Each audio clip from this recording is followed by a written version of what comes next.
Hey, welcome to part 2 of games I played at PAX. You can watch part 1 first or part 1 second. It doesn't really matter because we're just talking about games in no particular order. Again, I will be including as many links as I can for the developers in the description, so please check them out.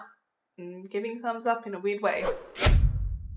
Stifled is by Guitar Games. It's a VR sound-based thriller/horror game. The tagline is, "They hear your fear," which is totally true and terrifying. The game's primary mechanic is echolocation, where, the sound waves map out what you're seeing in the game. So everything's in a really simplistic art style, so it's black with white lines that are drawn when you make sounds to show you what's in your environment. The sounds can either be made through the microphone on your headset or by pressing a button on the controller. The thing is, as you make sounds to see, there's things out there that hear you and they will come and probably kill you. I'm not a horror game player anyway. I think I saw this and thought, hey, that sounds really interesting, and being a one-off experience at PAX was going to be okay for me. I spent the entire playthrough super tense. I was just so scared. I don't know if the headphones were sort of noise cancelling, if there was kind of white noise background to the game, but that feeling combined with just the dark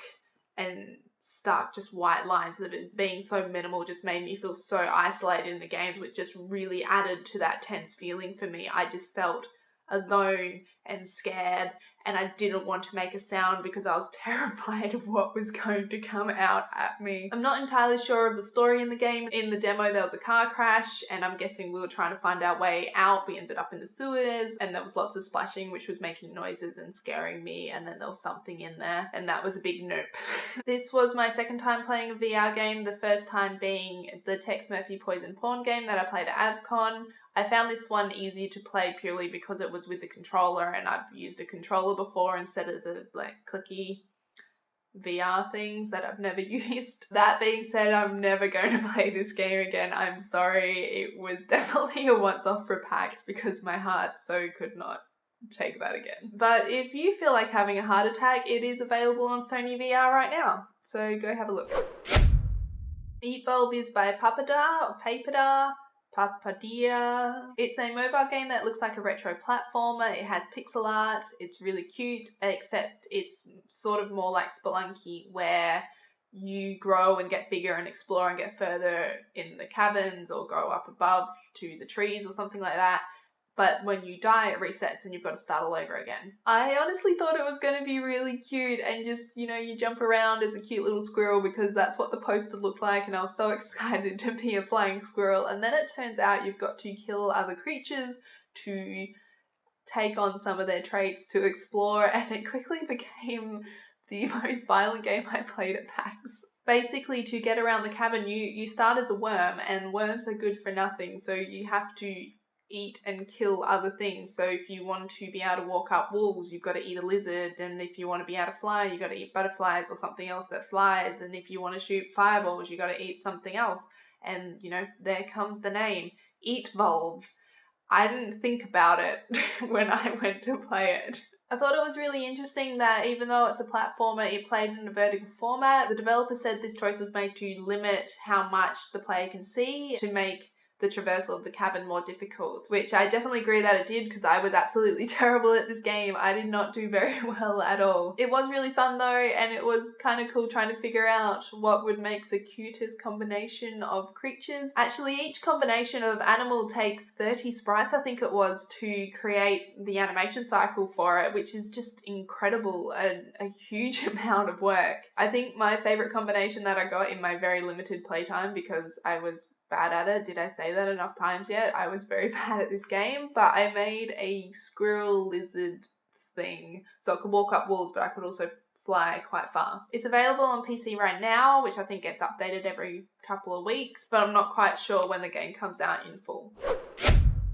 Death Squared is by SMG Studio. It's a local co-op puzzle game. You play as different coloured robot cubes that need to make their way to their corresponding platform, laser thing, portal. The thing is, the game is actually quite hard. There's lasers, explosions, you fall off the edge of things, you die a lot, but it's fun. It was designed with the idea of being accessible to someone who's not your stereotypical gamer, and I think it actually works quite well on that front. It requires cooperative thinking, and because it doesn't feature the mechanics from an FPS or a endless runner or a platformer, it's very pick up and play. It's got a floating in space 3D art style, think like Cooler World but better graphics, and it works really well for visualizing that 3D space and the difficulty it adds to being able to figure out where to move, because your actions affect the other players. If you move on a switch, well then it might lift them up and they might fall off because they weren't able to walk on that specific platform and things like that. And I guess it's probably going to cause arguments with people, you know, if someone's shouting instructions and the other person's going, don't be such a dick,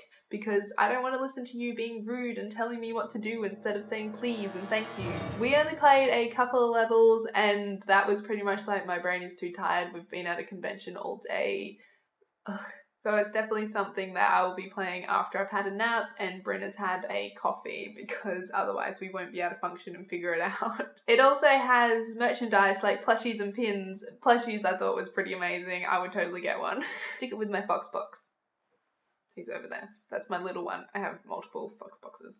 It's currently available on everything, I think. PS4, Xbox One, Steam, Switch. Go for it. Go forth and get it. Bounce House is by Twice Different. It's an endless runner mobile game, or probably better described as an endless bouncer, if that's a thing. The point of the game is to bounce kids off the bouncy castle, which is an endless bouncy castle, as you try to get as far as possible whilst avoiding exploding inflatable blocks and collecting candy and other things. I went over to play the game at the end of the day because it had a giveaway if you beat a certain score. It was 350 at the time. It was getting lower and lower as the day went on, so I guess I came at the opportune moment to try and get it. I did get the prize. It was a lolly bag. It was awesome. They swapped my Starburst over, so I got a really good one because I like lemon. Apparently no one does, but I like it, and I wanted to swap cherry out because that's gross. It is super bright and colourful. It looks like it would really appeal to kids, except the skill level of the game I think would definitely appeal to those who are quite competitive. I'm not one of them. I'm surprised that I like this game as much as I do, because I'm very quick to put things in the I can't be bothered basket. Seriously, I had one shot at Flappy Bird and hated it and never touched it again. But somehow I'm addicted to this game. I mean, I literally played it for 2 hours this morning and then was like, okay, go do something. You can't play Bounce House all day. It could be something to do with the details in the game. You can unlock all these different characters and there's just little things about it. Like the unicorn has a stream of rainbows behind them. The demon sets the kids sort of on fire. They smoke as they bounce off the castle, which I laughed at for a good 10 seconds before realizing I'm actually evil. The basketballer shoots the kids for 3 points and things like that. I think it's just little details that make the game really fun.